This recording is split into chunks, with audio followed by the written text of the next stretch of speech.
Lead generation কেন fail করে এটা নিয়ে আজকে আমরা আলোচনা করব।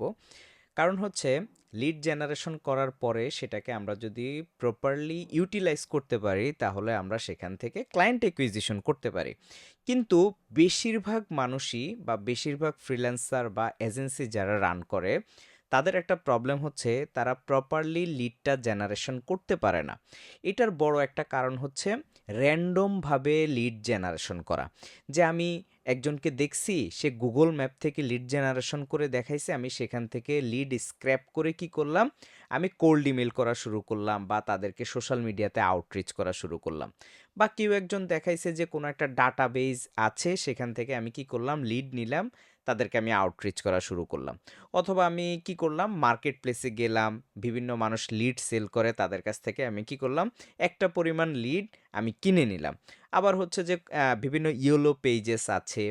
এরকমভাবে আমরা কি করি, বিভিন্ন জায়গা থেকে লিড কালেক্ট করি, যেগুলো হচ্ছে র‍্যান্ডম লিড জেনারেশন করি। সো র‍্যান্ডমভাবে আপনি যদি উইদাউট প্ল্যান ছাড়া, উইদাউট গোল ছাড়া যদি এইভাবে লিড জেনারেশন করেন, লিডগুলো কালেক্ট করেন এবং সেগুলোকে যদি আপনি বিভিন্নভাবে ইউটিলাইজ করেন, সেটা কোল্ড ইমেইল হোক, সোশ্যাল মিডিয়া হোক, এটা কিন্তু প্রপারলি আপনার জন্য কাজ করবে না। কারণ ক্লায়েন্ট একুইজিশন বলেন বা যে কোনো জিনিস লিড জেনারেশন করার আগে আপনাকে বেশ কিছু সিগমেন্ট অতিক্রম করতে হয়। যেমন আপনার আইসিপি কি হইতে পারে, আপনার বায়ার পার্সোনা কি, আপনি কাকে টার্গেট করতে চান, কোন ইন্ডাস্ট্রি টার্গেট করতে চান, এগুলার একটা ক্লিয়ার ভিশন, ক্লিয়ার একটা ধারণা আপনার থাকতে হবে। যদি এটা না থাকে তাহলে আপনি যত প্রকার লিড জেনারেশন টেকনিক ইউজ করেন সেটা কখনোই কাজ করবে না। অ্যান্ড দ্যাটস হোয়াই আমরা বলি যে এখানেই আমাদের ফাউন্ডেশন এবং ফান্ডামেন্টালটা অনেক অনেক বেশি important. So without vision, without foundation আপনি যত র্যান্ডমভাবে লিড জেনারেট করবেন, আসলে আপনি কোনো প্রকার এখান থেকে বেনিফিট উঠাইতে পারবেন না।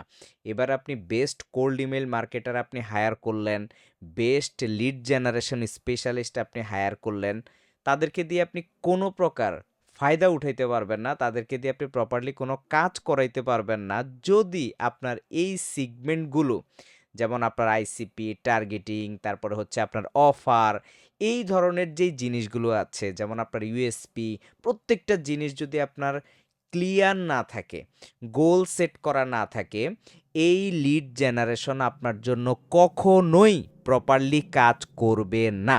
সো আপনি যদি লিড জেনারেশন করতে চান আপনার বিজনেসের জন্য, লিড চান আপনি, ক্লায়েন্ট চান, তাহলে আপনাকে অবশ্যই এই ফান্ডামেন্টাল ব্যাপারগুলোতে প্রচণ্ড ভালোভাবে সময় দিতে হবে।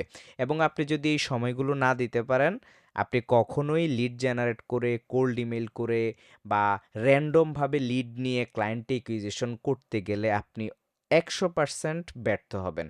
সো ব্যর্থ হওয়ার আগে এই জিনিসগুলো আপনি সেট আপ করে নিন।